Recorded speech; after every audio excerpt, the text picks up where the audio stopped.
Test, test, test.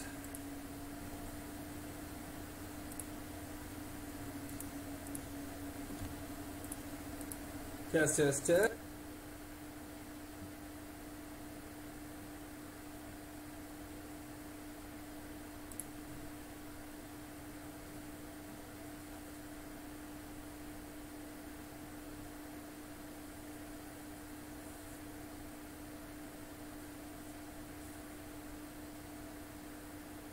We'll get rolling here as soon as we've got a few more people in the chat.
Alright, enjoyable gaming. Welcome to the chat room. First viewer ever for MTG Critic on Twitch. Do you have any questions? Discussion points? MTG Finance criticisms?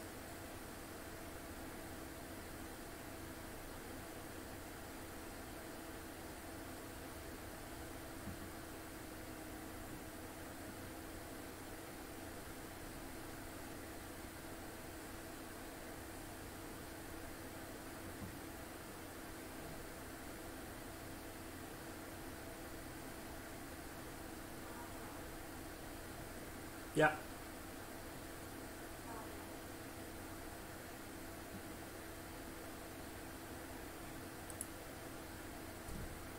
It is intentional. Because this stuff goes where you want to see it. Enjoyable gaming. Do you do much GP grinding? Why or why not? I don't. I have a small child who's 1.5 years old. So I can't travel to GPs very often, so most of my acquisition takes place online, which is then shipped either to the EU or the US, and then eventually ends up in my hands back here in Canada.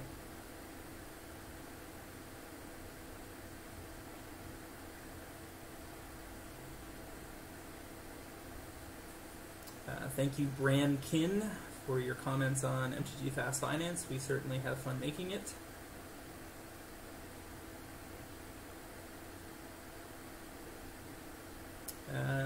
Stream's starting to fill in. We got 13 viewers, not bad.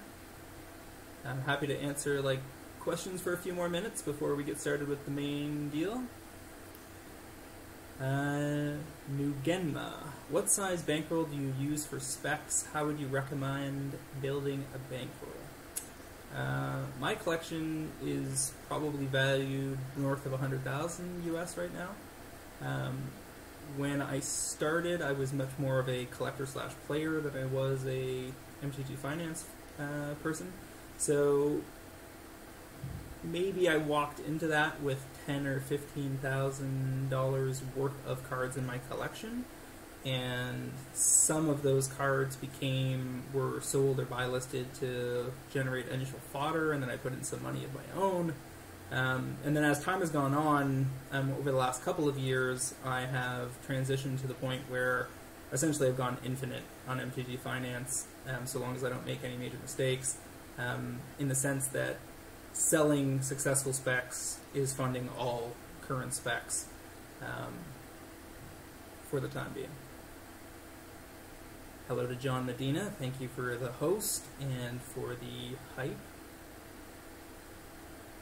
Anyone else got any questions before I get started on the main deal?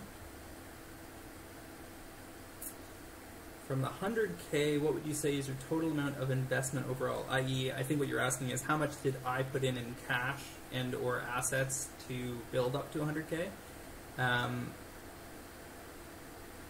Probably, it's hard to know exact figures, but I would guess that it's somewhere in the neighborhood of 42,000, sum total, in terms of cash, cards, opportunity cost.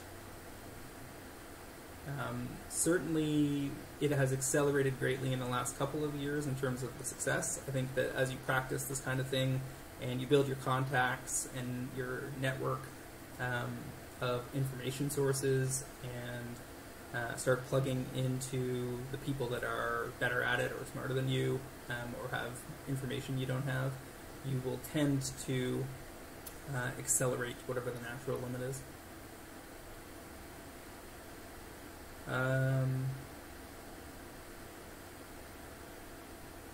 Brandkin, mistakes or lose a 10K package. Well, I didn't lose a 10K package after all. That's the package we're going to be looking at tonight. For those of you that aren't aware of this story, this package that we're going to be going through tonight was lost in the mail for 3 weeks when it was supposed to be here in 3 to 5 days. So that was fun. And but now we get to enjoy the result of what was a fairly stressful couple of weeks. Nunegma, what's the incubation time for a typical spec? What's the time between purchase and cash out? So it varies depending on your approach and how you focus your activity. But my current average incubation time is about 9 months. And the percentage return is hovering somewhere between the mid-40s and mid-50s annualized. So pretty good return compared to just about any investment that's not crypto when it's raging and you don't get stuck.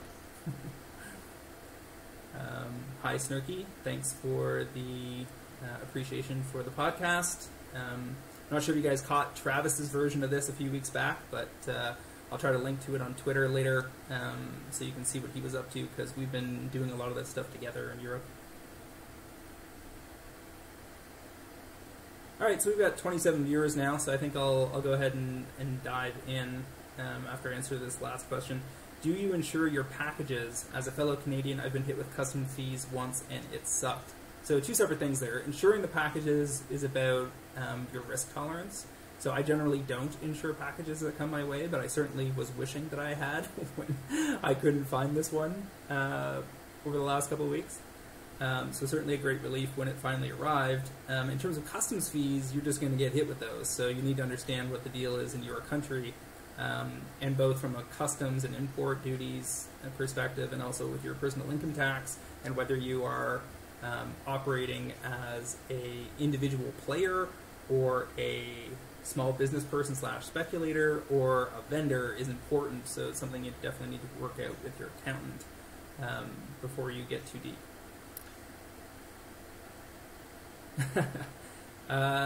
Yeah, in terms of whether Aether Vial is going to go up, I guess we'll dive right in. So I'm going to go through this entire package. I've made this easy on you guys. Instead of opening the package and sorting it as we go, which would take hours, I've already pre-sorted the whole package into artifacts, black cards, blue cards, red cards, green cards, artifacts, multicolor, and lands.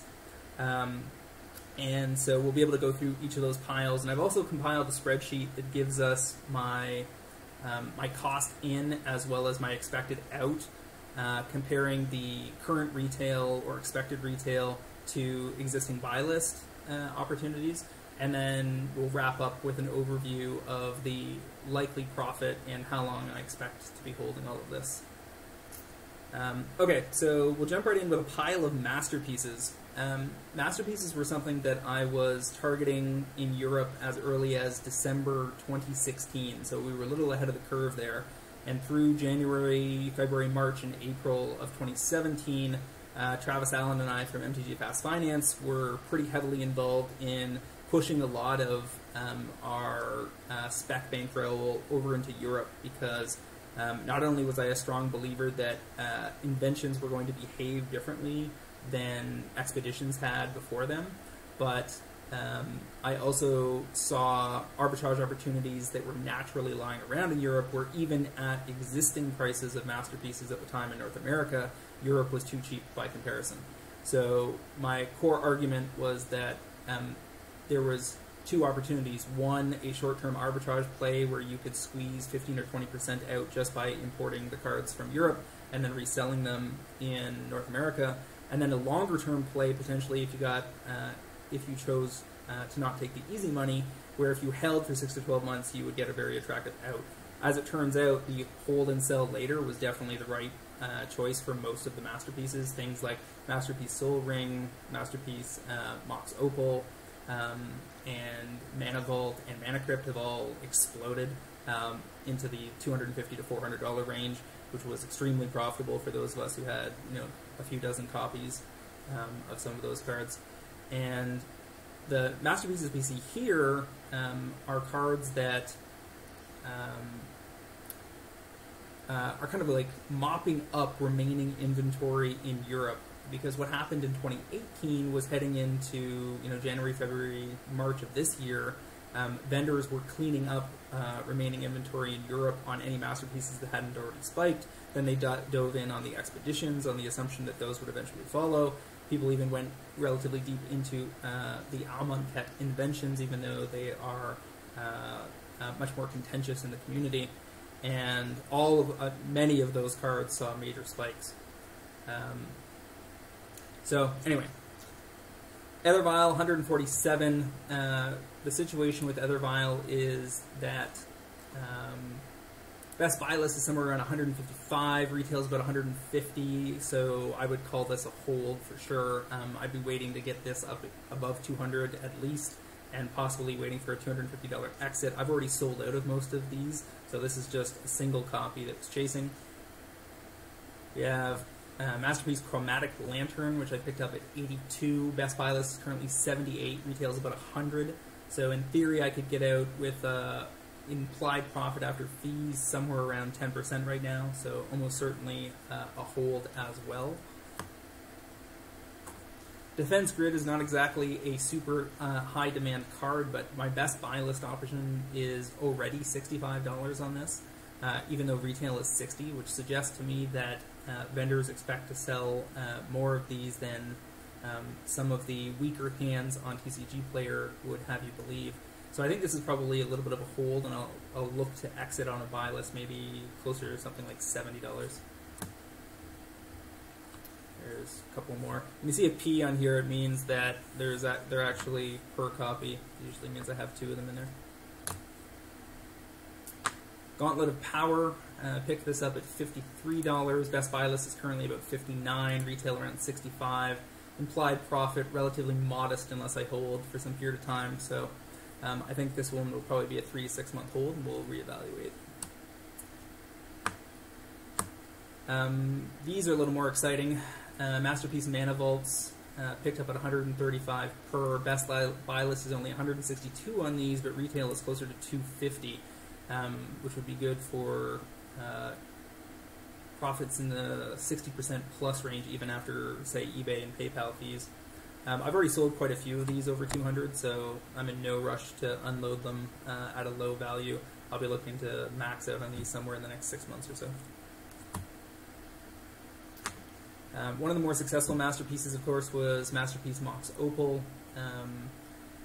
I paid $190 per, $191 on these. Best buy list is currently $227, and current retail is about $300. So in that case, I would definitely be looking to sell closer to retail, somewhere around $270, $280, minus fees, looking for about a 30 to 35% gain somewhere under 6 months. Let me just check chat questions here. Yes, all prices are in US dollars. I'm in Canada, but I do all of my speculation and MTGFinance activity in US dollars.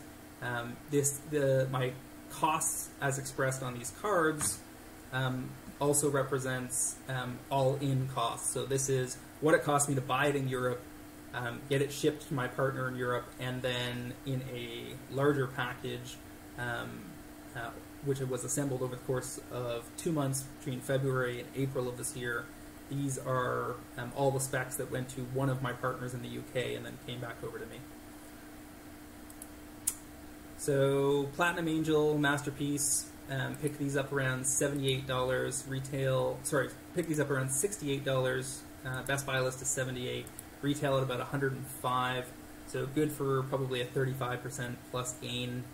I've got an easy out to the buy list if I want it, but I'll probably look to unload these at retail. One of the things that makes me consider buy list versus retail is how many copies I'm holding. If I have 20 or 30 or 40 copies of something, and the buy list is relatively close to the retail price, it will often be the superior option to push into the buy list and then turn that into something like a near mint beta scrubland or something. Like if you can get together a pretty healthy sized buy list and turn that into a reserve list card that's got some further upside, it's a good way to both consolidate your specs so that if your spec closet is getting a little out of control, you can use that as a way of reducing the total number of things that you've got to track, but also accelerating how quickly you turn it over into final profit. So you go into, say, a $1,000 or $2,000 card, you have the option of selling that once, as opposed to waiting a year to a year and a half to unload 40 copies of an EDH staple that you're selling one at a time. So Masterpiece, planar bridges at $55. Best buy list is only $48, so there's no easy exit there. Retail's at about $60, so looks like these are a hold. This is definitely one of the lower demand masterpieces, but if I have to sit on these for 12 months or something and out closer to 70 or 80, that would be fine.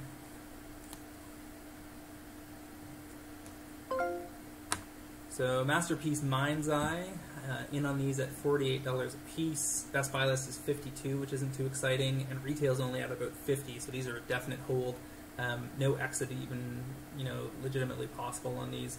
Again, relatively low demand, and also this card is being reprinted in Battle Bond, so it's unclear whether attention on the card will push this price higher, or the newly available foils from Battle Bond will help it stall out for a little while. Rings of Bright Hearth masterpieces at $59 a piece. Best buy list is only $61, but retail's at $85, so I'll be looking to sell these at retail. I've been selling them, I think, at $78, $79 or so, which would be a relatively solid exit. 30 or 40% return, depending on what the final value is. Masterpiece Solemn Simulacrums at $48. These are obviously an EDH staple. Best buy list is essentially equivalent to retail, which tells me this has upside. I can get 80 from a buy list or sell it at retail for 80. So I'll probably hang on to these for a little bit and see if they can push 100. I think that's probably likely. Just going to check chat questions. Do I have my collection insured? Yes, via home insurance. Very good idea. Once your collection gets to be sizable, even $5,000 or $10,000 worth, you want to make sure that it's covered under your fire insurance policy and your homeowner's insurance policy, whether you're renting or owning. Masterpiece Sword of Feast and Famine. Picked these up at $106 or so. $106 on average. Best buy list is about the same, so not too exciting there. Retail's at $130. I think that's definite hold. I want to see these get up to about $150, $160 retail before I'd consider selling them. Although if buy list got up into the $130 to $140 range, I might consider exiting that way. This one's a little funny. Lich's Mirror. I think we have. Do I have the German and Russian versions hanging around? Yeah. Here's a German foil Lich's Mirror and a Russian foil Lich's Mirror. Acquired at 22 on the Russian, 9 on the German, and 7 on the English. This is like an outsider spec. This showed up in a Matt Nass vintage brew on Vintage Super League, where he was using this in planar bridge to kill people in wild and wonderful ways. The foils are fairly hard to come by because they were printed in a Lara block, and that was a little bit ago at this point. And especially foreign Russian and German copies are going to be even that much harder to come by. This is the kind of thing I would throw up on eBay, expect to sit on from anywhere from 6 to 18 months, and look for a double up. Not the kind of thing you want to be super deep on, these kind of specs, you don't want to be holding 20 copies, but a small, tiny pile, 1, 2, 3, 4 copies that you expect to out over a longer period will probably be pretty good. So one of the decks that's got some fresh appeal in Modern this year has been artifact brews built around, combo brews built around Krark Clan Ironworks. These foils are in pretty good position right now. I think that on buy lists, the KCI foils are at least $45, $46 or so. Retails around $55. So I've already got a fairly attractive out here. Should be over 50% when all is said and done, and there's no particular rush because I don't see this being a card that Wizards is likely to print in any of the forthcoming sets that we know about.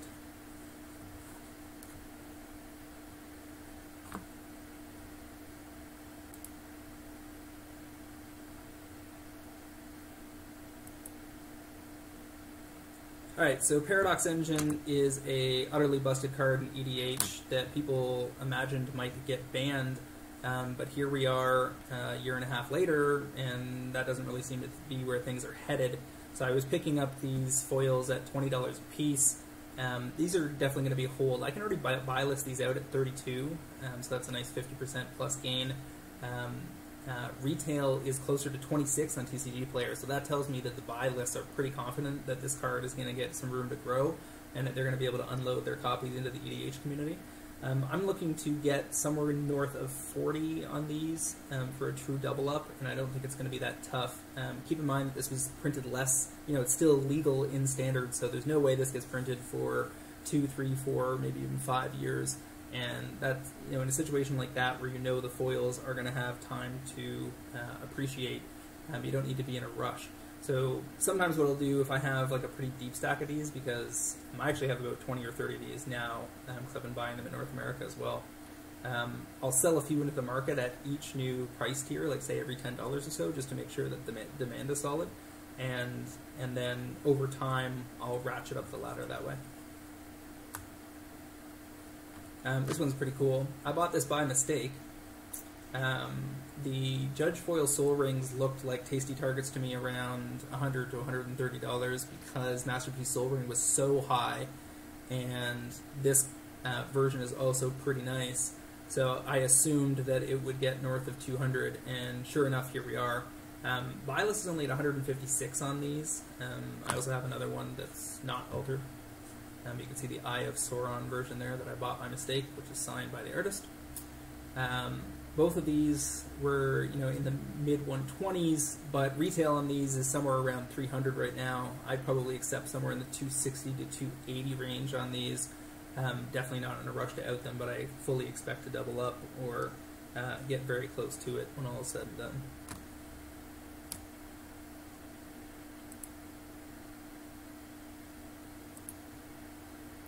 Alright, let's move on to the black cards. First we'll talk about these bad boys. So, Reserve List has been under attack for the better part of 18 months, continuing in waves, and the targets have moved from the obvious to the not so obvious to the fringe to the bottom of the barrel. Yawgmoth's Will is somewhere in the middle of that pack.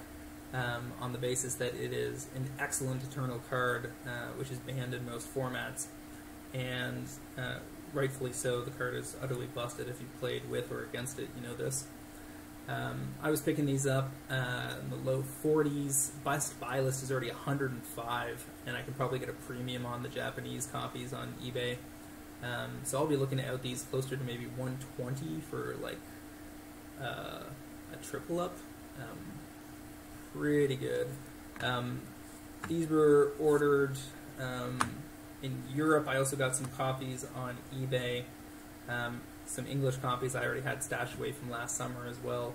And if you've been following Reserve List, it's no surprise that these are going to be a moneymaker. Alright, so next on the list we have Judge Foil Imperial Seals. Picking these up at 128 because I've gone through multiple sets of these. I was picking these up as early as January, February 2017, and every time I brought in an order, I sold them out At first, it was in the 160 to 180 range. Then it was closer to 200. I've sold copies north of 220. The best buy list right now is only about 130 or so, but retail is sitting pretty comfortably around 220, and I'm in no rush. This is a card that is going to be in demand for ages via Cube people, EDH people, where it's an important tutor, and it's not a card that I think we're going to see reprinted, at least not like this. So even if this shows up in something like an Eternal Masters 2 or something in 2020 or 2019, I think the Judge Foil is going to have a chance to provide a nice exit before we get there. Alright, that's all for the black cards, apparently, in this package, but we do have some pretty sexy EDH action. Foil Cyclonic Rifts were somewhat of an obvious target as Modern Masters 2017 was unveiled. The reprint of Cyclonic Rift obviously brought the original Return to Ravnica foil copies down quite a bit, and I started acquiring English copies in and around $10, which have already made me some significant money on a recent buy list. Japanese foil copies are even more rare, obviously, and are the best available copies from Modern Masters 2017 because it's only printed in Chinese, Japanese, and English. So original Russian versions, as per usual, were only in the original printing of Return to Ravnica.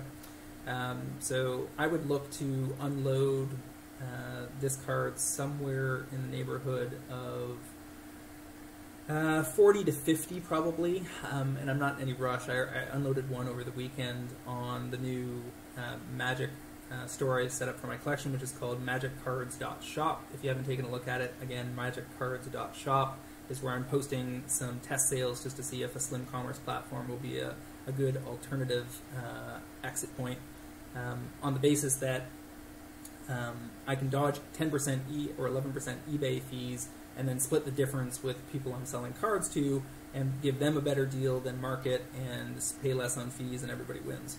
So again, that's magiccards.shop. That's also a place where I'm going to be inviting other MTGFinance content creators to post cards. So it'll be a little bit of a group experiment, so watch for announcements on that shortly. So now we have Expeditions, which frankly, I just can't stand these frames. I've always thought they were ugly.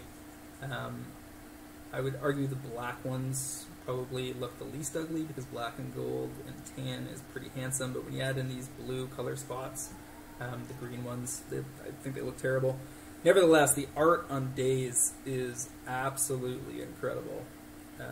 And it's a shame that it was, printed this small on a card instead of being something you're hanging in your room, although prints were made, so if you're into it, I'm sure you can try to track those down. Days is an important card in Legacy and Eternal formats, so picking these up at 78 seemed like a slam dunk. Buy list is already at 108 on these, which is above retail by about $10, so it says to me that there's some likely growth left on this card. I'll be looking to exit somewhere close to 120, 130 as supply continues to dry up.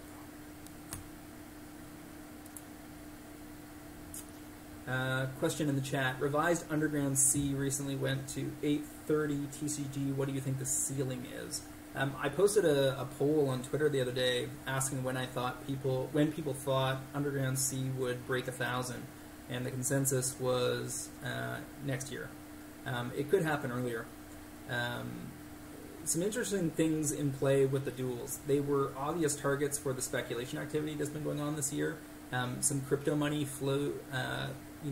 has flowed into MTGFinance and has increased the prices of quite a lot of reserve list cards, including important duels. And at the same time, we have Legacy, relatively static or in a very low growth curve. But at the same time, we have EDH becoming ascendant. It may be, if not the most important format in Magic, it's probably at least the second most important after Standard and Draft. So maybe the third most important, depending on how you order those. So because EDH demand represents hundreds of thousands of people playing a specific format where the revised duels will continue to be the most important ones, that are some of the aspirational cards that you can play in your deck. And because Power 9 is not playable in that format, it's going to be things like Underground Sea and Masterpiece Soul Ring that are going to suck up the, tax refund money and what have you in Commander as it continues to expand as a super important format for the hobby. And I think that demand underpins and sets a relatively high plateau for dual lands. And I also think it's interesting to note that as opposed to Eternal formats where blue cards are, blue duals are the most important because blue is so overpowered in those formats, in EDH the color divide between the various commanders is actually relatively even. And so it helps to explain why cards like Plateau and Taiga and some of the other duels that were at the lower end of the price curve have started to accelerate because they are of equivalent rarity to the blue duels and will have roughly equivalent demand overall from EDH players. So that was encouraging to me in terms of pursuing some of those. So we'll keep going on the list here. Just tuned in. How deep am I? I'm about a third of the way through. We covered off artifacts and black cards, and we're starting in on the blue cards. So Dream Halls is another reserve list card, which shows up in tier 2, tier 3 Eternal decks. Picked these up at 22 each. Best buy list is around 25. I'm not too excited by that, even though retail is 27 or 28. I think I'll be waiting to out these over 40, which is something I expect to happen maybe in 12 months or so. Another set of those. Gilded Drake. These were available as low as $10 to $15 not so long ago. This is one I picked up at 49 or so. Best buy list is only 45, so there's no easy exit there. Retail's at about 70, so I could exit already and call it a success. But I suspect that I will wait and see if this can push 80 or 90 at retail before I make a rush to get out of it, since there's only a single copy in that pile. These are kind of cool, kind of a weird spec I just stumbled on MKM one day and just wanted for my personal collection. These are German Personal Tutors, which is a portal tutor that is playable in EDH, and this is just a relatively rare version of it. Retail on these might be somewhere in the neighborhood of 25 or something, but I expect that I will save these for my own play value. Foil River Kelpies. This card is suddenly of relevance because of Muldrotha in EDH. River Kelpie reads, whenever River Kelpie or another permanent is put into play from a graveyard, draw a card. Whenever a spell is played from a graveyard, draw a card. And of course Muldrotha lets you play a permanent of each type from your graveyard every turn, and this card has Persist, so it's hard to deal with. A single sweeper or point removal spell will not wipe this off the board immediately. So these foils are likely to do pretty well. The River Kelpie foils I paid 12 on. Buy list is already at 30. That's going to be a very good return, but I expect that this can get a little higher this summer as people start realizing they want this for their Muldrotha decks. With relevant commanders that are coming to the forefront because they've been recently released, they tend to go through hype cycles. So one of the things I don't recommend for something like a River Kelpie spec is to hold it for another few years. Like, it'll probably appreciate further because I don't think that this is the kind of card they can easily reprint, given the reference to Kelpies and Persist. But I think you want to get out on this in the first 3 months of Muldrotha action and then roll it into those funds into another spec and keep going. I mean, we're already over a double up here, closer to a triple up, so no need to be super greedy. This has been a pretty important card lately. We've got the English version and the even sexier version. A lot of people didn't realize what was going on when these were announced for the Black Friday promotion last November. What I'm calling Mapster pieces are the promos that only came out in the Black Friday promotional packs that were given to LGSs as a buy-a-box promotion. And those packs were the only source of this version of these cards, where the back is not the normal back that's on these flip cards from Ixalan. It's these gorgeous maps. And the maps all together form a larger map. And what a lot of people didn't realize, because Wizards didn't make a lot of noise about it, was these were originally supposed to be masterpieces for Ixalan that they backed off of and decided to distribute via the Buy a Box promotions instead. The thing is that there was almost certainly far, far less of these printed because of the way they were distributed, so arguably they are the rarest of the masterpieces.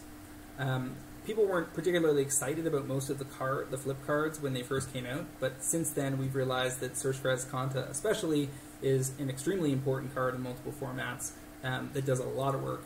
And the Japanese foil Buy a Box version is a version most people didn't even realize existed, and is extremely hard to find now anywhere south of $300. I had an offer on Twitter the other day from somebody for $250, and I think I'll probably hold out into the $280 to $300 range and get a pretty nice exit.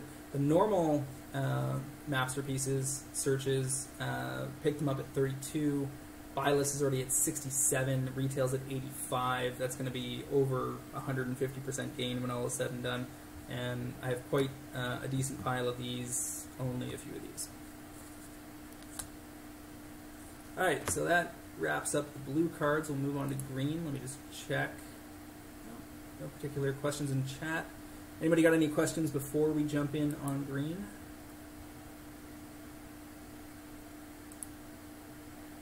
Doesn't look like it. Alright. So start in on the green cards. We've got some Judge Foil Defense of the Hearts. This card is in a few thousand EDH decks on EDH Rec, but it's probably criminally underplayed. So during your upkeep, if one of your opponents controls 3 or more creatures, you sack this and take any 2 creatures from your library and put them into play. It's a double tutor for the most broken creatures in your deck, which assumably forms some kind of combo that's going to win you the game more or less immediately. Pick these up, as you can see, at $26. Buy list is only about 28. These are a definite hold. I'll be looking to hold these for about a year and exit somewhere in between 40 and 50. This is a little bit of a less extreme spec. This is Foil Seasons Past. It was a 10 copies or so. Pick these up in and around $8. This is part of an effort I made to pick up copies here, Japanese copies from Japan, and a bunch of copies in North America. The buy list on these is only $6. Retail is already at 16, however. People are realizing that this is a very powerful tutor effect in EDH, and I would expect that, given this was printed just about 2 years ago, it's probably got at least 2 or 3 years before we'd see a reprint, and I expect that these foils will get up into the $25 to $30 range in relatively short order.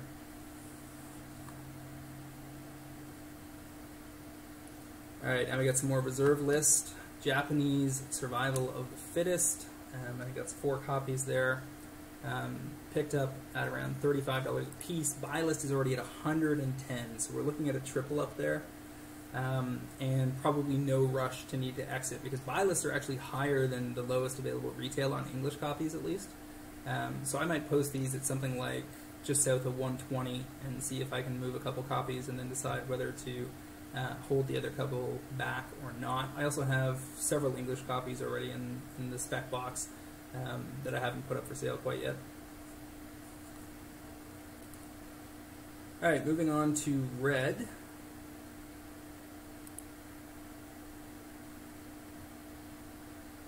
Oh, Matt says he picked up a foil Japanese Search for Azcanta in Japan. What did you pay for that, Matt? Hazaret the Fervent Invocation. This was actually hotter when I ordered it than it is now. I think the assumption is that it's mostly propped up by standard play in its dominant position in standard, and that minus standard it may fade from, the demand for it may fade. So I picked this up at 65. Best buy list is still 92, so I'm not going to have really no chance of losing out here. The buy list again is higher than retail, so retail you can get copies as low as 80. but I think it was Abu Games is paying north of 90. So I'll probably just buy list this in my next buy list order and call it a day, because it's already a pretty solid return. Through the Breach Invocations, important modern card that also sees some play in EDH. Picking these up around $71 a piece. Best buy list is only 75, retail's closer to 90. I'd like to see these get into the 100 to 110 range before I'd be looking to flip them out.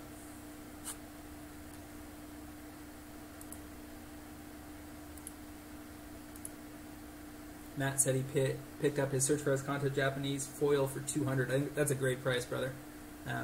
I would have been happy to snap it up at that price as well. Any foil Russian stuff coming up? Yeah, there are some foil Russian cards along the way. Also foil Japanese. So this is a foil Japanese 7th edition Stone Rain. You're going to have trouble tracking this down. 7th edition foils are, of course, some of the most in-demand foils of all time. And because it was a white bordered set where the foils were printed as black bordered, and this Stone Rain will probably make its way into the hands of a green-red Ponza player in Modern, I would imagine, at some point. Moving on to... Oh, I do have a few more black cards. So here are some foil Damnations that I picked up at 88 a piece. I'll be looking to exit on these probably 120 to 140. I'd be satisfied, but I suspect that over time they may do a little better. As I said, the black and gold on these is less of an eyesore than it is on some of the other colored invocations. And Damnation, of course, is one of the best sweepers of all time, and a color that loves to put it to use in EDH, and this card still sees some Modern play. So between EDH and Modern, I would expect that will end up doing fairly well. So moving right along to white cards, we've got a bunch of copies of Containment Priest Invocation. Picking these up in the $43 range. Best buy list is already at 60, so that's a solid exit in and around 30 to 40%, depending on when I gotta get off the boat. Retail is only 55, so this is another case where a buy list being higher than the lowest available retail copy suggests to me that it has some growth that may be experienced in the next 6 to 12 months. So it might be wiser to sit on these till they're in the $70 to $80 range retail, and buy lists pull up into the 65 or 70, and then decide which way to go.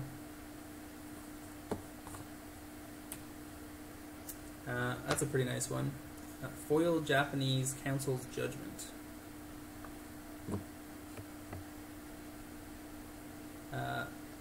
Pretty cool EDH card, also a legacy card, one of the only ways you can deal with the true name nemesis, etc. So snap these off on MKM for 63 a piece. Buy lists don't even mention this card because it's so rare. Retail, though, is probably somewhere in the 120 to 130 range, so I would expect to be almost a double up by the time I exit on these. By the way, if there's a card that I've talked about that I indicated I'm willing to sell and you want to get your hands on it, feel free to hit me up. I'm happy to provide a solid deal for anybody that happened to be in my first ever Twitch chat. This is a card I bought for myself, but I did get an extra copy. There we go. Because I opened a Russian box of Eldritch Moon and got the back half, the bottom half of the card, and decided that for my Kalia deck in EDH, I definitely wanted to have the combined Russian foil, since it will almost certainly never be reprinted. Pick these up at 51. I'd be looking to unload these closer to $100, something like that. One of them goes into my collection, the other one will be up for sale. Got a guy that's looking for cool Russian foils. That's one of the cooler ones.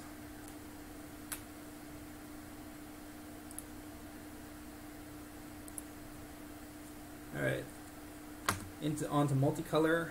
WMCQ Abrupt Decays. This one's been a little bit of a roller coaster ride. I think I was in on these too high, too early. I think I picked up some copies closer to 50 at one point, which are still sitting in the spec box of shame. buy list on these is only 22 bucks. Retail is closer to about 30, 31. So in theory, I could sell them at retail now, but I think if my goal would be to hold these for a little longer. I want these to get up closer to 40, maybe even $50 before I'd unload them. Abrupt Decay has been displaced a little bit in Modern by Fatal Push, so it's not quite as important of a card, and because Legacy is relatively static, we're in a situation where the demand for this is not as high as it might have been in a world where Fatal Push did not exist. But I still think that these are likely to be a long-term gainer, and I don't know if I'm ever going to make money on the $50 copies, but the ones closer to 20 I feel fairly confident about. The only other multicolor card we had was a Invocation copy of Maelstrom Pulse. This is picked it up at 51. I could probably exit on this. Not too much higher than that, maybe in the 60, 70, maybe $80 range. But I suspect that I will sit on it for 3 to 6 months and see how the price develops. Alright, now we get into a pretty sexy pile. This is a whole bunch of really nice lands. So we'll start with an FTV Ancient Tomb, picked up at 37. Best buy list is already 65 on these, even though retail is in theory as low as 55. That tells me future growth, so I will look to exit on this somewhere around 70 or 80, I would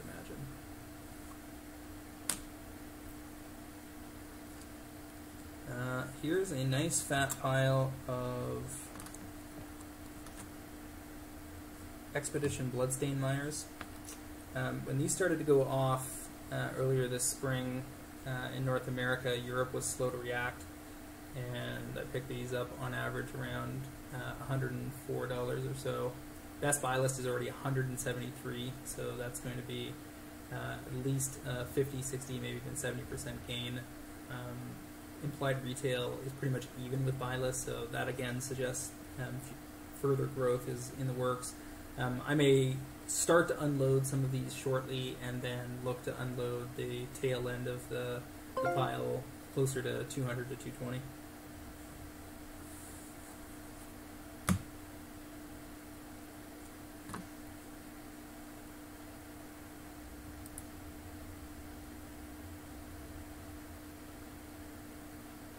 So, question in chat: how do you evaluate and deal with reprint risk? Limit specs to more exotics. So, reprint risk, I think, is largely overstated in the MTGFinance community. There are certainly MTGFinance writers who are particularly risk averse that will tell you that reprints are going to wreck your specs left, right, and center. The reality is that if you focus on cards that are recently printed and emerging, meaning that they were cards that were inherently powerful but may not have had the right deck to play them, and then suddenly get turned on and make their way into a format like Modern or Legacy or EDH. Something like a River Kelpie in EDH is an emergent card. Krark Clan Ironworks might be an emergent card 3 months ago in Modern. If you focus on cards that are either hard to reprint or have been printed so recently that their next reprint is likely to be 3 to 5 years away, you can mitigate a lot of that risk. Snurky, I'll probably wait till your shop is ready to ship overseas. I mean, one-on-one I can work that out. The shop is not set up to ship overseas, to calculate shipping overseas easily, but if you wanted to, pick your shipping method, it would certainly be something I could do. Judge Foil Command Beacons were screaming at me that they were going to appreciate. The card is just an auto include in most commander decks. Picked these up at 26 a piece. Best buy list is already 45, so that's going to be good for 50, 60, 70% gains. Retail is about even, so again, suggests that we might actually be able to exit on these closer to 60. And it's not the kind of thing I expect to see in foil again anytime soon. One of the things I think is odd is that the commander sets that come out in the fall have not added foils yet. When that happens, I will start to worry more about my EDH foil specs. But for the time being, given that it's only the occasional, 5 to 10 cards that might show up in a product like Battle Bond, many EDH foil specs tend to be safe for years on end.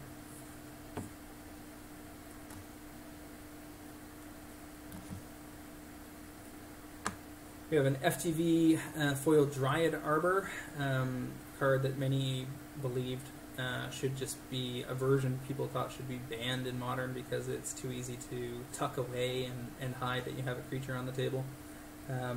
This one's relatively easy to unload, close to a double up. And FTV Realms is still underpriced as a boxed set, given the number of good cards that are in there that you can fairly easily unload. So we have another pile of Expeditions here. This is 10 copies or so of Expedition Mana Confluence, an auto-include in many 3, 4, and 5 color commander decks. Picked these up in the neighborhood of about 55 a piece. Buy lists are already north of 80, so we're already going to exit in the 40 to 60% up range on these. Retail is closer to 100, so I don't even need to worry about buy lists on this particular card. And I expect that if retail's at 100, buy lists will soon catch up, and then retail will make a jump up into, more like 120, 130 type zone. So I think that's going to be a real nice exit.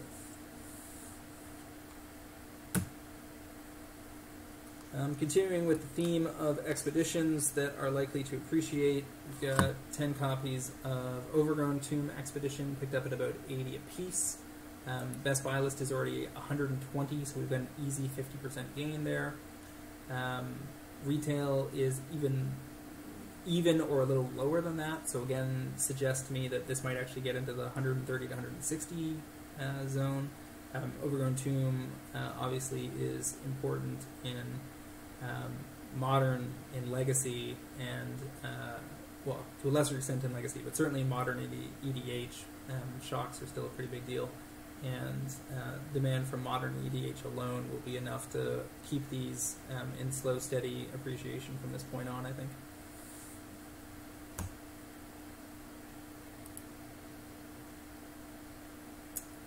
Do you have an example of a recent reprint that won't be printed for a few years? Sure. So something like Foil Paradox Engine. Very, very unlikely to get reprinted because if you start thinking about it and you try to find examples of reprints that have been reprinted within 3, 4, even 5 years of their original printing, you're going to have a hard time. It does occasionally happen, but more often than not, you're talking about standard cards that get printed again in some kind of standard supplementary product while they're still in standard. Those products tend to not have foils, and so even if Paradox Engine got printed again in some kind of like standard focused F&M deck, the odds that that has any impact on the foils is like 0 to none.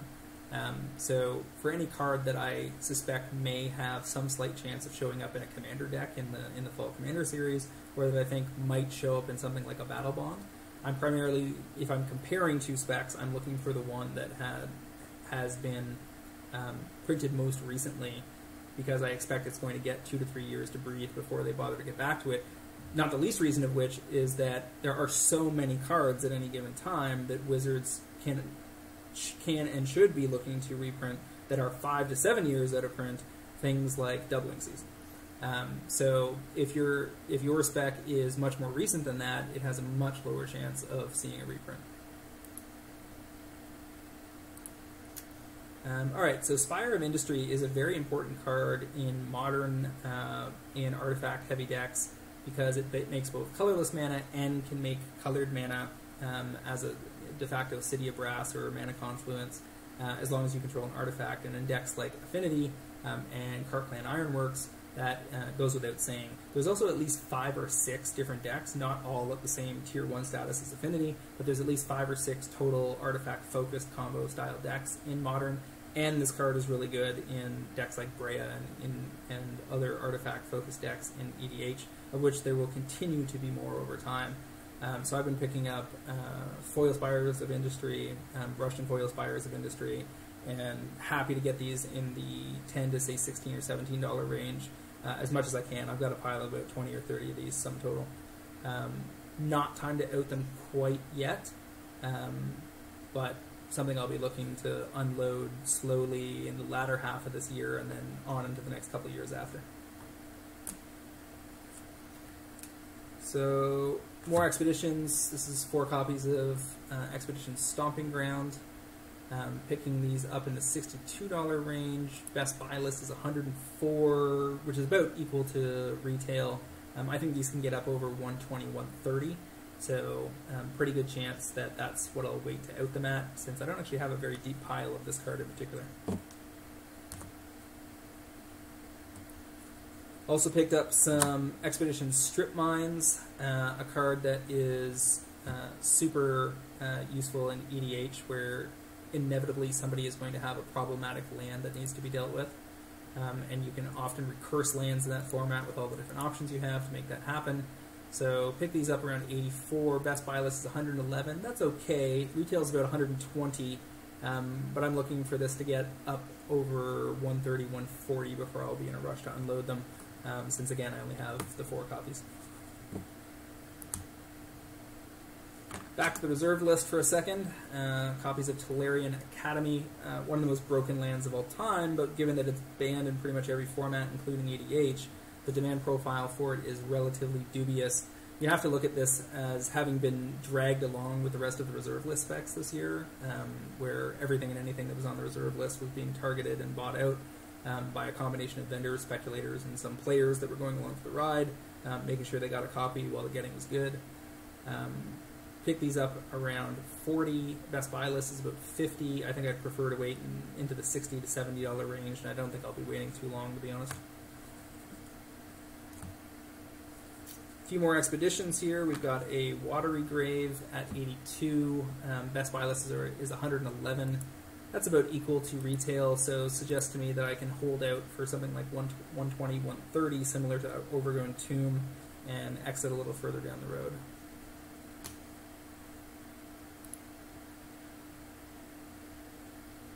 What was I paying for Russian Spires? I think I paid 30 on my first copy on eBay, and then I have bought additional copies in the $40 to $50 range.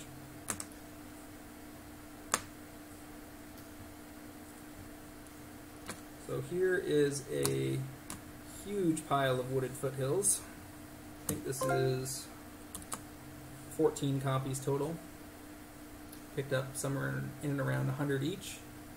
Buy list on these is already 140, so we've got an easy like 35 to 40% out if we want it, which is actually about equal to retail again.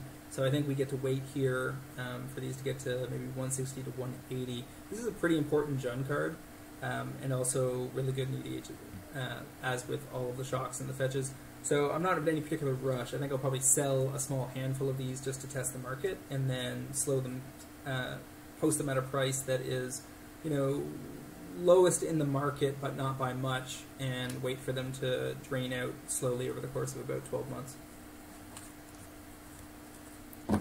Alright, so that is it for this package. The total value of all the stuff I've been doing in Europe over the last few months is somewhere in and around 10 or 11,000 US.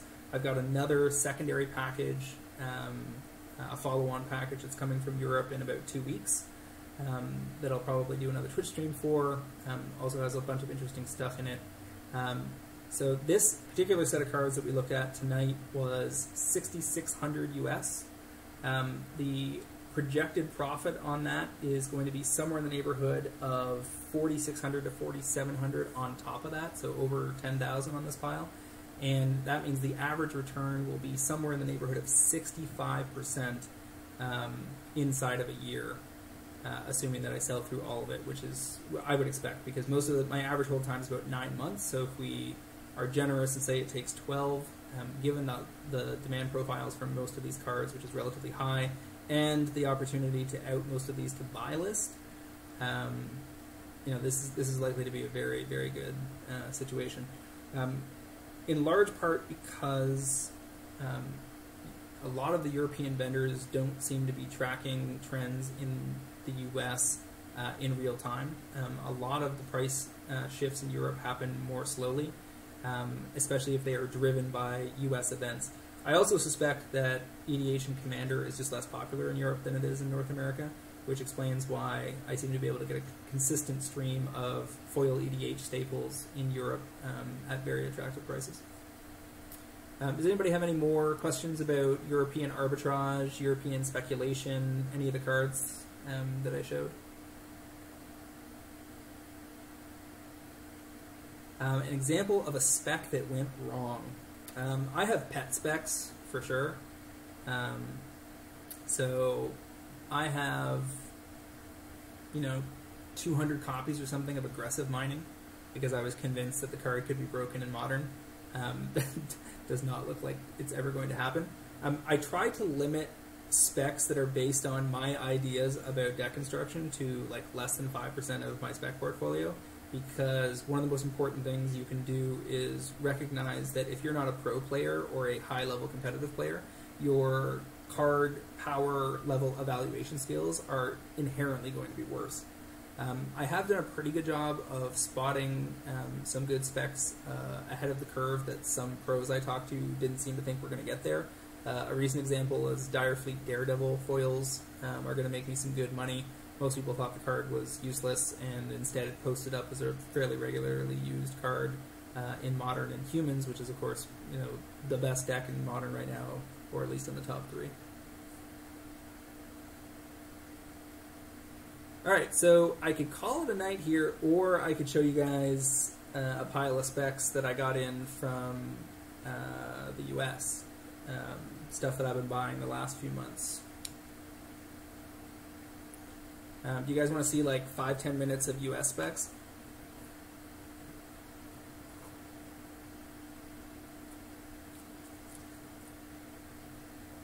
Alright, I'll show you some stuff and then we'll call it a night. Been picking up foil illusionist bracers at $6 a piece. This was a call by, I can't remember if this was an MTG Fast Finance call or maybe a Brainstorm Brewery call vis-a-vis Jason Alt. But the fact that this allows you to copy abilities, non-mana abilities on creatures in EDH, and the relative difficulty of finding a reprint for this that would actually appear in foil led me to believe that if it skipped something like a Battle Bond, and it did, then these get a chance to appreciate into the $15 to $20 range.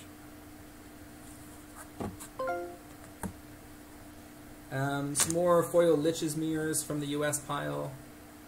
Same logic as before. Very fringe vintage play.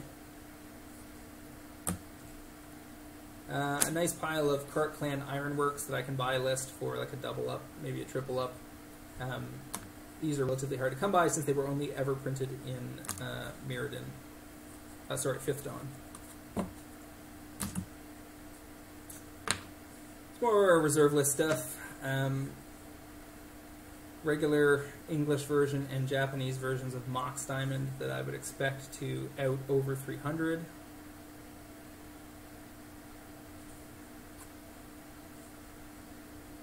It's a nice looking card. Masterpiece Paradox Engine. These are already in position for a double up as well. And then, of course, some more foil copies of Paradox Engine bought in the mid-20s that I'd be looking to exit somewhere north of 40. This is a nice one for the foil Russian Brigade. Foil Russian Reality Smasher. The Eldrazi have done so well in every format where they've been legal. And the fact that Reality Smasher and Thought Not Seer see play from Modern all the way back to Vintage leads me to believe that when you spot a group of cards like this that is going to be around for ages and will certainly get a reprint. Like, you're going to see Thought Not Seers and Reality Smashers within maybe 2 years now. So I would expect them in a Master set in 2019 or 2020. But they will not be in Russian. They never reprint Russian foils. It takes forever for any chance for that to show up. You have to have something like Thoughtseize come back in via Theros to ever get a chance at a Russian foil reprint, and it often has different art. So original Russian foils are long-term appreciators. You have no reason to be scared to get in on those. You're never going to be able to get a big pile, so you don't have to worry about getting stuck with too many of them. You'll be lucky if you can ever track down, 2, 3, 4, 5 copies at the price point you want. Likewise, when a new set comes out and it looks like a card that's going to be good long term, I'm not scared to grab it. This is a Russian foil promo spyglass, still in the package. Picked that up at 20 bucks. The thing about the promos in Russian is that they are the rarest versions of most cards that appear in this format. Because if you go on the Wizards, the WPN network site, and do a search in Russia, you will find that there are less than 30 LGSs across Eastern Europe and Russia. And as a result, there cannot be more than a few hundred of each of these promos.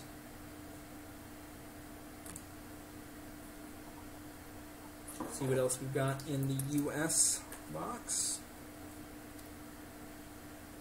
I started picking up various versions of Ulamog, the Ceaseless Hunger. Eldrazi have traditionally done very well for speculators. They tend to bottom out after they exit Standard, so in the fall where they rotate. And then you can pick up foreign copies very cheap. Russian copy of Ulamog at 16 is just a joke. It's a future $50 or $60 card.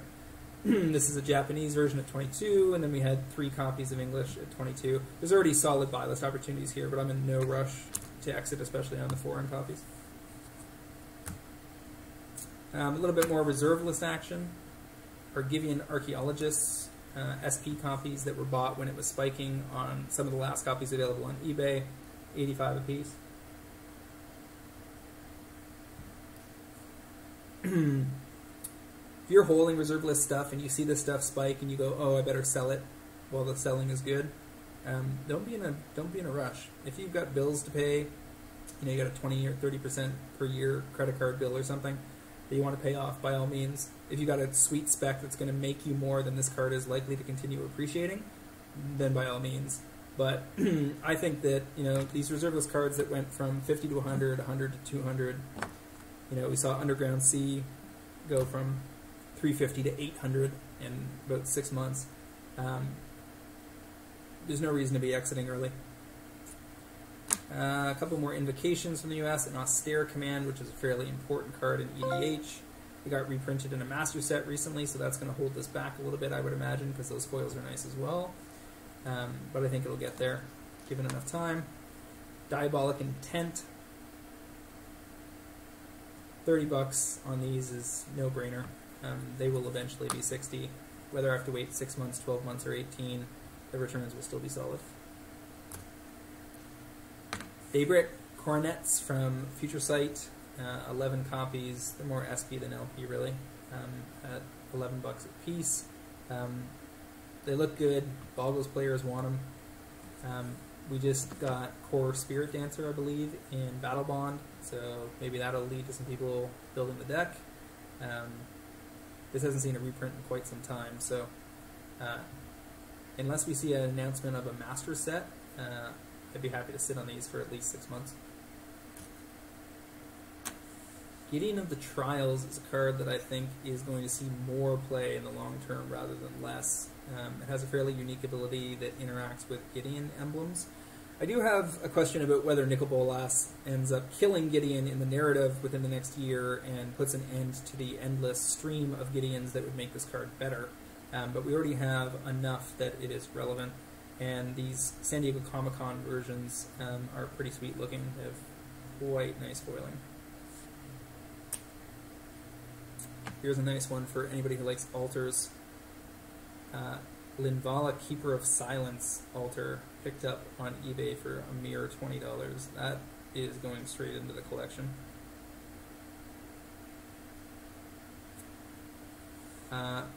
Question in chat: how do you keep emotion from coming into conflict with your specs?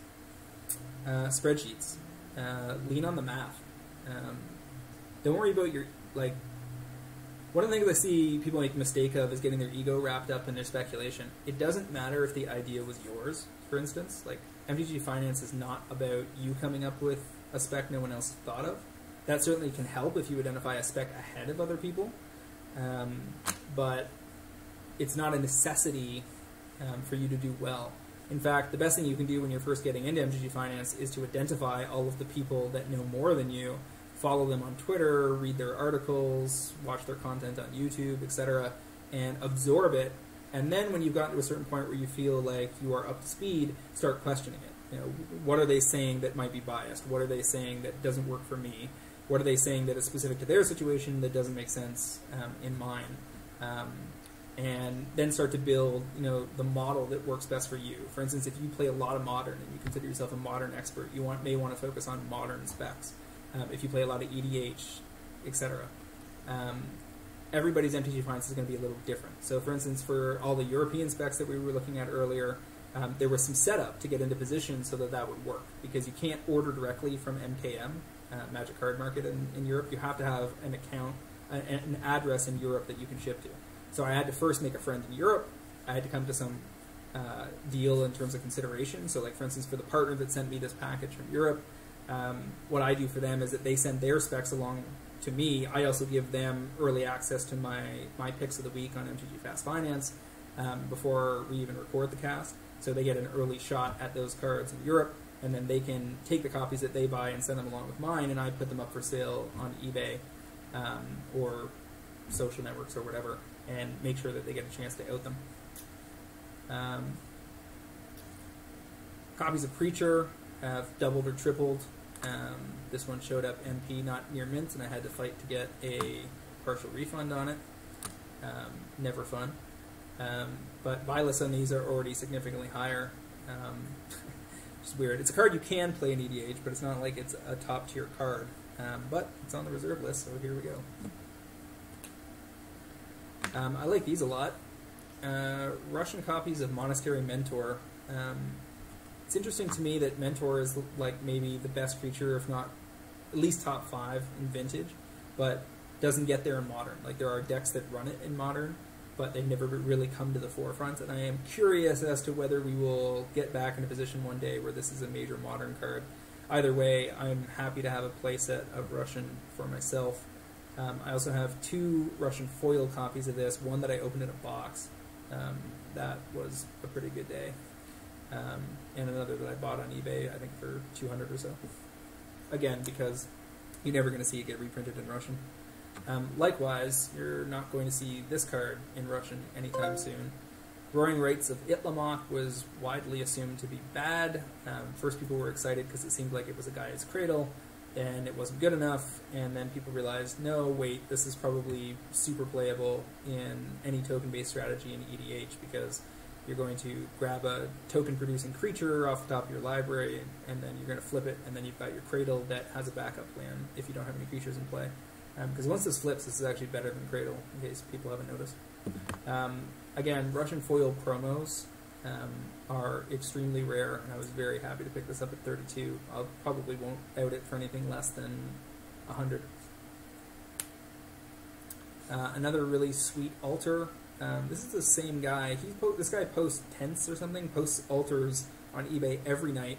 They are frequently going for extremely good prices, and I would encourage you to support this artist and other altar artists in the community.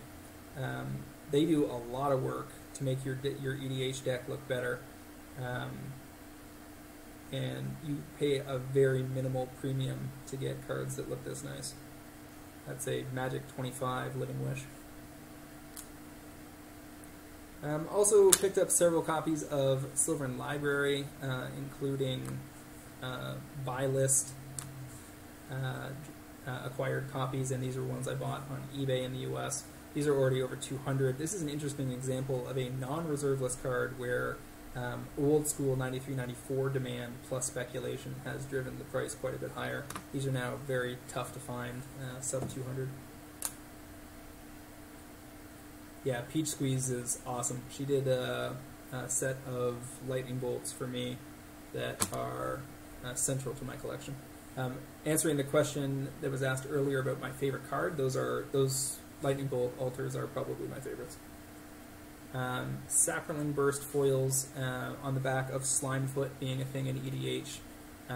This lets you put a whole bunch of Saprolings in play all at once and do some nasty stuff.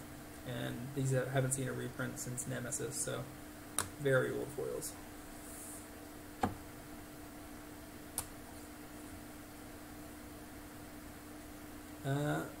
Pretty decent sized pile of foil Traverse the Ovenwalds here.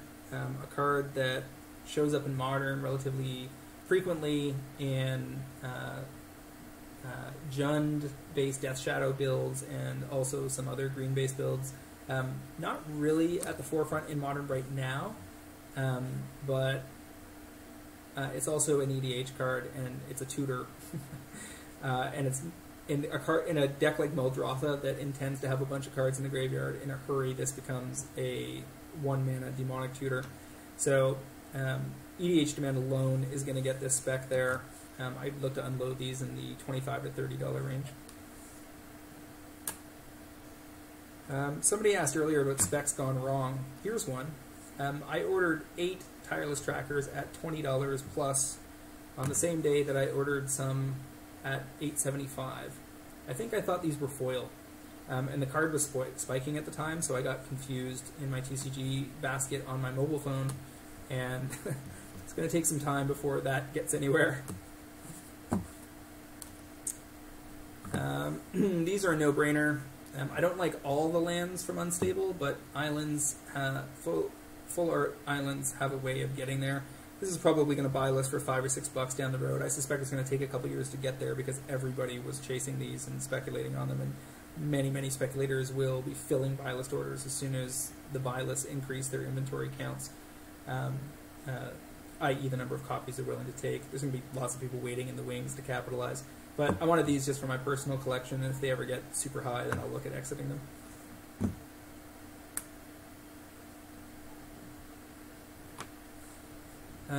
Back to Basics is not on the reserve list, but also spiked along with a bunch of reserve list cards this year. I can't remember what retail is on these right now, but I suspect that there is a reasonable out on these already. Foil Cryptic Command at $35 seemed like a solid deal to me. I expect that before we see foils of this again, this will get up into the $56 to $60 range. Oh, this is a nice one. Foil, Judge Foil, Lord of Atlantis, apparently signed by the Professor, who plays Merfolk. So apparently the Professor from Tolarian Academy does not have a foil Lord of Atlantis for his deck, but he signed one. So if I'm feeling in a particularly generous mood, maybe I'll send this over to the Prof in recognition of his contributions to the community. This next one is EDH spec I've gone pretty deep on. Foil Mind's Dilation are already a winner for me. I can buy list these for a nice gain. This card, if you play EDH and didn't spot this card up front, I don't know what to say to you. I mean, whenever an opponent casts his or her first spell each turn, that player exiles the top card of his library and you cast it without paying its cost. So if you got three foes, you get to flip 3 cards and cast them for free. It's a nice top-end card that fits into just about any blue deck. So picking these up under $10 and looking to exit closer to 25 or 30. It's a foil mythic, so they're going to drain a lot faster than, say, a foil rare, even if they are printed in Standard and aren't relevant in Standard or Modern. It's important to pay attention to EDH specs that are totally off the radar and too cheap because they are not immediately relevant in those core Standard Modern formats. Humans has been a big deck in Modern recently, so picking up foil Phantasmal Images from M17 looked like a solid deal, even though they are rare and not mythic. I think these are already up a decent amount, and I should be able to exit in the 25 to 30 range within my time parameter. A little bit more reserve list action. We've got some Transmute artifacts picked up in the mid 100 teens, so 114, 116, 118. These are all going to be $200 exits, either to buy lists or at retail, and I think I can already get it on these pretty clean already.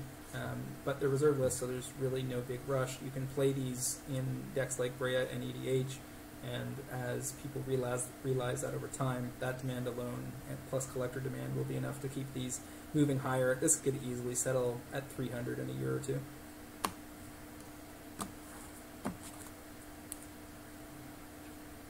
We got another buy a box search for Azcanta that I bought online before people realized it was a thing. $23. Buy list I think is 65 now, so solid. A Chain Lightning that is basically worth the same price I paid for it. I just like this card. I have a collection of casual decks that this fits into. I like this card a lot, and I haven't bought as many of them as I intended to, but I will look at it again soon. Tally Primal Storm has that same Mind's Dilation kind of nonsense going on for EDH, where you're looking, when it attacks, you exile the top card of each player's library, then cast any number of non-land cards exiled this way without paying their mana cost. I love without paying their mana cost. That's just a hallmark of a good spec in EDH as far as I'm concerned. And then we have a big pile of Dire Fleet Daredevil foils, a combination of promos and not promos. Lots of those. I think some non-foils as well that I'm just putting into my modern collection. Yeah, I mean, I like this one. I would look to get out on these somewhere around 20 to 24 probably. And we'll reevaluate every few months depending on how well the card is doing in Modern. Dire Fleet Daredevil is not Snapcaster Mage, and it's not even clear that it's going to permanently earn its slot in Humans, and if Humans suddenly stop doing well in the format, then the foils might reverse course. So the wisest thing with a spec like that is probably to unload enough to cover my cost basis, and then, you know, reevaluate, see where we're at. Foil Inferno Titans from M12 are pretty hard to come by at this point and show up in the green-red decks in Modern here and there. Also an EDH card, obviously. Oh, this is a nice one. There's a vendor in Israel that tends to post pretty juicy targets, as long as you don't mind waiting like almost a month to get your specs. Here's an original Russian playset of Dark Confidants from Ravnica, not Return to Ravnica, Ravnica, featuring Pro Tour Hall of Famer Bob Mayer. This is now my personal playset of Dark Confidants. I actually prefer the newer art, but I can't say no to original Russians at this price. I suspect I could unload these closer to 125 a piece, like 500 for the playset, but I'm not in any rush. A couple of questions in chat. Just throw something down in the meantime. Do you think Glistener Elf and Blighted Agent will ever be worth anything? Infect is not at the forefront of Modern right now, and Glistener Elf and Blighted Agent are cards that I would be thinking of in terms of foils because they're neither rare nor mythic. So commons and uncommons, you really want them to be out of print for a really long time and be important in a particular deck before you would want to prioritize them as a spec. Another question, how easy is it to sell non-Russian foils? Very easy. Easier, actually. Like, if you had 100 of an expensive Russian foil and 100 of an important modern foil, you're going to sell through the modern foils faster. The Russian foils have greater upside percentage-wise because they get very rare very fast. So generally what happens is the vendors who run LGSs in Russia, Ukraine, and other Eastern European countries, you know, they have inventory for a certain period of time when a set is in print. They have pre-release cards that they sell for the first few months after their local pre-release, where they probably buy a lot of pre-release cards back from players in their LGS, or they just crack open pre-release packs themselves because they know they can sell through on eBay. But once that inventory dries up, it is gone. Like a foil Russian Karn, Scion of Urza, or a foil Russian Teferi, Hero of Dominaria is going to be something you're going to be able to get on eBay this summer, but by next year or the year after, they're going to be much more expensive and much more infrequent in terms of how often they come up. So your upside is much higher on the Russian foils, but it may take longer to find a buyer because there's less people that are willing to pay the extra premium for those cards. It's also not a good idea to go after, say, Russian foils that are only relevant in Standard. So, something like Gate to the Afterlife, you don't necessarily want to have a Russian foil of that. You want to be focused on cards that have longevity, that are going to be important in Modern or EDH, Legacy, Vintage, etc. When you're talking about foreign foils. Also, the order of priority for foreign foils is Russian, Korean, German/Japanese, and then everything else is pretty much ignore it. Japanese is definitely at the bottom of that pile because Magic is so popular in Japan that when we get a master set, it's usually printed in Japanese, or Battle Bonds printed in Japanese, and so Japanese foils are at a higher risk of reprint than German, Korean, and Russian, which generally never get reprinted unless the card rotates back into Standard. Another question in chat: with the revised dual spiking again, do you expect the beta versions to jump as well? If so, how soon? Yes, I've been acquiring via buy listing beta duels in the 2,000 to 2,500 range. Picked up a Scrubland, a Tropical Island, and a Bayou in the last year, and I expect those to end up being $3,000 to $4,000 cards given 12 to 18 months.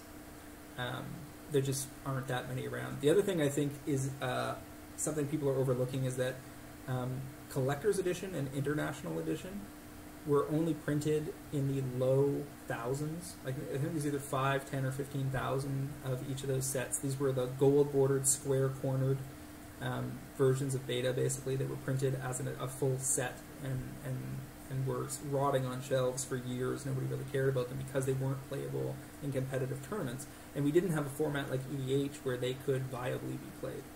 So in casual EDH, there's zero reason to not be running CE or IE gold-bordered, square-cornered duels, and they can still be had, under $300 a piece, and they look fantastic. My Atraxa deck is tricked out with one of each, and they look incredible on the table. So that's another thing to be looking out for. Somebody said, I was able to get my hands on some Russian promo Panharmonicons. Yeah, I've got some of those as well, and those are excellent mid to long-term EDH specs. You'll be able to exit on those very easily. Does it make sense to trade duels for power right now? I don't think so, and here's why. I'm assuming you're talking about trading white-bordered, like Volcanic Island or Bayou or something, into power. There is an upper limit to how expensive a Magic card can be before most of the demand just disappears. So, for instance, yes, beta, like the perfect Alpha or Beta Black Lotus might be worth $100,000, but a copy was posted on eBay for like 7 years before it sold, right? As you get into multi-$1,000 cards, your opportunity to unload them to somebody who doesn't expect it to get a good deal on it, so a vendor or a high-end speculator that only buys when the buying is to their advantage, becomes harder and harder. And I think that it's actually much better to have a speculation box that's full of $100 cards that are in higher demand than it is to have a speculation box full of $1,000 cards. 1,000 is about the limit at which I want to be before I start to consider myself illiquid, because I think that you're going to have trouble unloading $5,000 cards. That being said, so long as crypto people are looking to wash money by buying Magic cards, there will be opportunities to get liquid in that way. So, for instance, I sold an unlimited Black Lotus in November of 2017 for the equivalent of about $9,700 worth of Bitcoin a week later, because Bitcoin was spiking. As Bitcoin then, bottomed out heading into January, my deal looked a lot less attractive, and now it's edging back up into being about reasonable. So you definitely want to, if you want to own power and you have excess duels, you can certainly look at that trade. It's been getting better for you, but I don't think it's a priority trade. Alright, so let's get back to some cards. Here's a foil Japanese Cryptghast. We got Nirkana Revenant in Battle Bond. We did not get Cryptghast, so these are, we'll probably be able to sell this around 30 or so. Legends Fallen Angel has appreciated along with many of the other old school cards. So here's this at $4.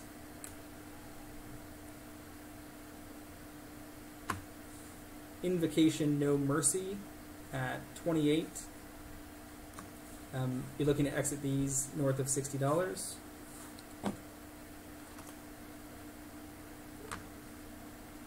Foil Conspiracy Phyrexian Arena. This card is played in so many decks in EDH that when it gets reprinted, you just wait till the foils bottom out and buy it up, similar to Cyclonic Rift in that way.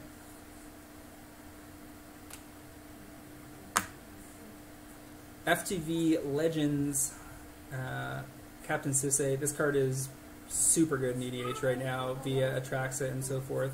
I was picking them up as cheaply as $6, but I'm happy to pick them up over 30 still. I've been buying all the way up on the ramp on these because I don't think that we're going to get a reprint of this card anytime soon, and that means that these foil copies get to appreciate up into the $50 to $60 range.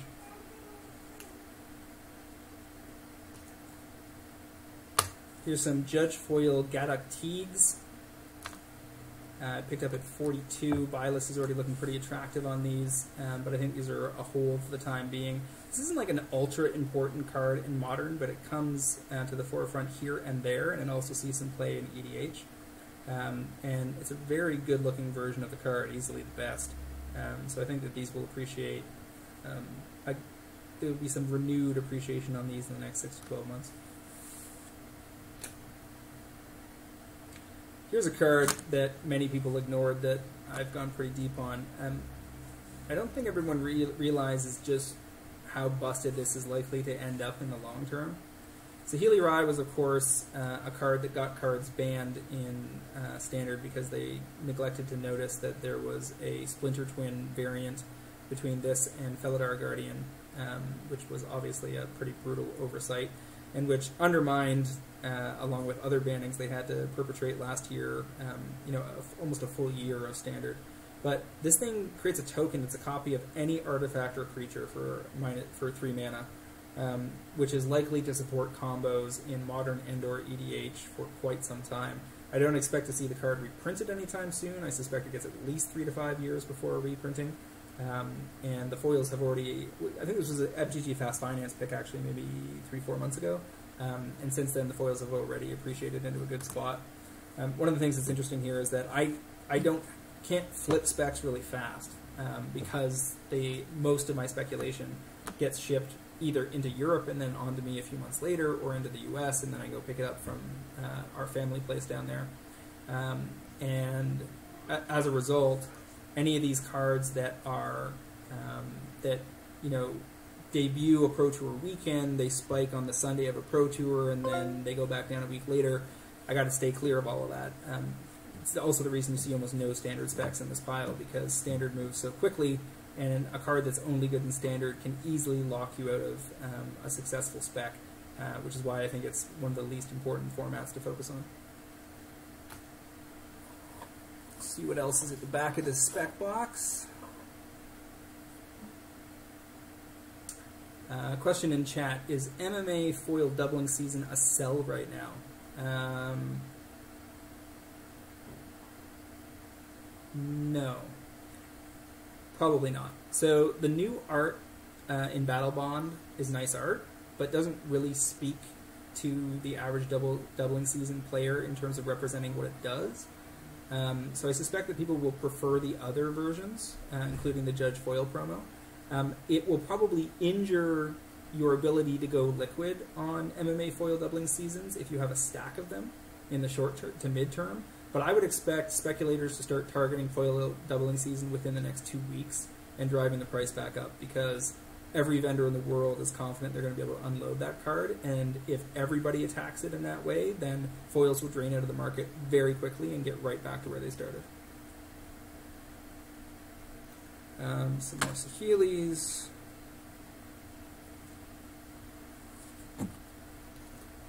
Foil Blackleaf Cliffs. Astonishingly, we haven't seen this card get reprinted. It's important for Jund in Modern. I unloaded a playset of these close to 530 or something not so long ago, and since that time the price has retraced a bit, inventory has come back into the market via buy lists, but I can still exit on these at a nice profit even at this point. I've been buying up Cavernous Souls. Just reprinted last year in MM17. That means we probably don't get it for 3 to 4 years. I don't think, given that we just came out of a tribal block in Standard and we know we're going to Ravnica in the fall, that we're going to see this anytime in the next year. I think it's very unlikely.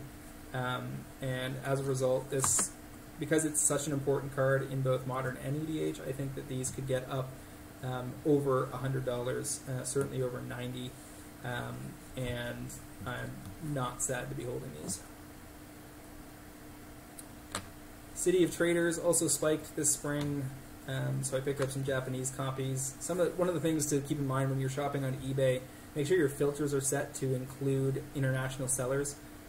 Remember that your protections from international sellers are the same as though you were buying domestically, so even though you have to wait longer to get the cards, they often have the best deals because other people don't have them included on their filters. So picking up City of Traders at 145 for Japanese versions is real solid. Crypt of Agadeem, foil at 250. This one spiked recently, so it's going to be an easy triple or quadruple up, I think. I picked up a Flooded Grove. That was just for a deck. I think it's for my Maldrotha deck, if I'm not mistaken.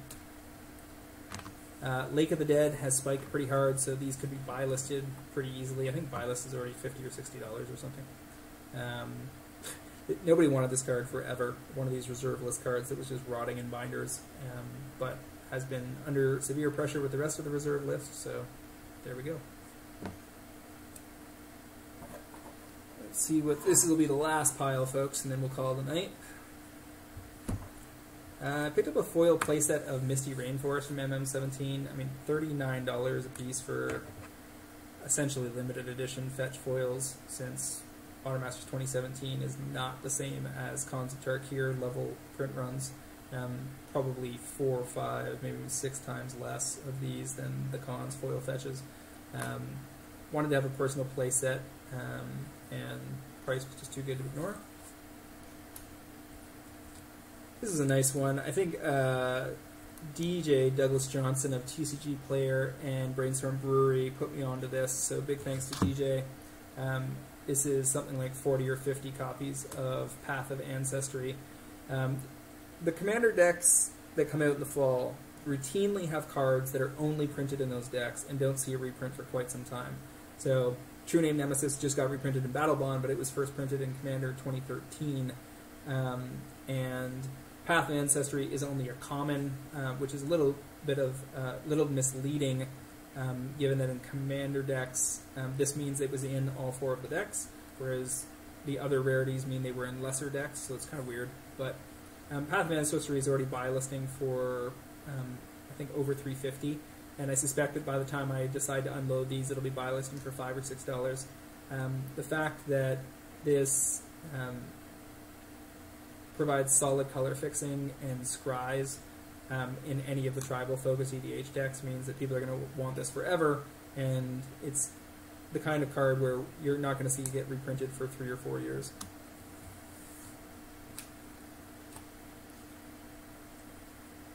So now we're back to, we saw that one foil copy of Spire of Industry from the European orders. Here's the US orders. As you can see, I went pretty deep. This is something like 20, 25 copies total. And there's the Russian foil promo Spire of Industry that I picked up at $21. I would expect it out on that over 100 when all is said and done. Again, a super important card for artifact decks in both Modern and EDH, so a rock solid spec. And the door was open on it because it wasn't that important in the standard that it was relevant for. Some more strip mine expeditions. We saw some of these from Europe, also picked some up in the US. Picked up a foil Temple of the False God from Scourge. These are pretty hard to come by. 25 bucks, that's a steal. Japanese copies of Tolarian Academy in the mid-30s. Again, this is $60, $70, $80 card at this point. Copy of Tundra that I picked up when it was spiking. I think these have retraced a bit. I think they're in the mid-200s now, but I would expect that this will be a $300 card within the year as well. Foil signed copy of Treetop Village. These have been spiking lately, so if you have any sitting around, you might want to take a look. I picked the Japanese copy up for my personal collection for Jund, and the foil signed copy I'll probably sell for something like $30. Chances of Cavern in the next core set. I don't think it's likely because we just got Cavern like a year and a bit ago, so that would put it at like 15, 16 months. I think that's too soon. Picked up 25 pass for 75 cents. That's a hot deal. Good job. Anything we look out for if we're headed to GP Vegas, we'll be covering that on MTG Fast Finance the week before Vegas, so probably this weekend, I guess. And then Cliff, Daigle, and I, Word of Commander on Twitter, will be playing Two-Headed Giant at GP Vegas. If any of you were there, you want to join us for, I think, the Battle Bond tournament early afternoon on the Friday. Urza's Power Plants, Tron isn't going anywhere in Modern, so it seems, and these OG black bordered versions of these lands I expect to get up over $20 sooner or later. Could be a 6-month hold, could be a 18-month hold, but eventually these things will spike. Also picked up some Japanese and Russian copies of Windswept Heath just because I like playing. I have almost a full playset of Russian fetches now for my personal playset, and I don't think we're going to get fetches this fall, since it looks like Ravnica will probably give us shock lands again. And I don't think they want shocks and fetches in Standard again, because that was so crazy during Cons block. So even if we get fetches in Standard, I suspect it will be after Return to Ravnica rotates, which means that fetches are more likely to show up in a Masters set maybe next spring or fall of 2019. And I think we are finally at the back of that spec box. There is a much larger main spec box over in the spec closet that maybe I'll do another stream on sometime so you guys can see the stuff that is sitting waiting to marinate.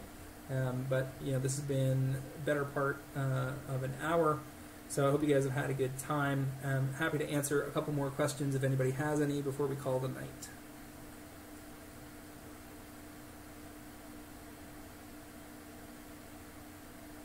You guys are on a bit of a stream delay from me, so I'm just waiting to see if you have any questions.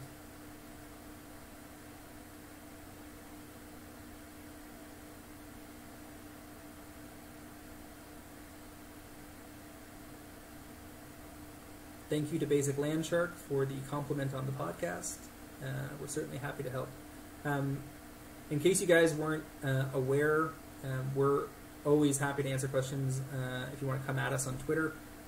I probably answer 50, 60 queries a week from people discussing their own specs, talking about when to buy or sell something, how to save money, how to build up networks of contacts in Europe or Japan or anywhere you might want to perpetuate arbitrage. There's always opportunities. So if you got ideas, feel free to float them past our team. That's Jason Alt, Cliff Daigle, Travis Allen, and myself for MTGPrice.com. You guys can also check out my weekly articles on MTGPrice.com. If you don't listen to the MTG Fast Finance podcast, you probably want to take a look at that. And again, I'm starting to post some of these specs to a new e-commerce store that I set up called magiccards.shop, where you can get free shipping on everything in the US and Canada. And if you're overseas and you're willing to pay your own custom shipping fees, I'd certainly be happy to work with you on that as well. And yeah, so that's everything we'll call tonight. All right, guys, thanks very much. We'll see you next time.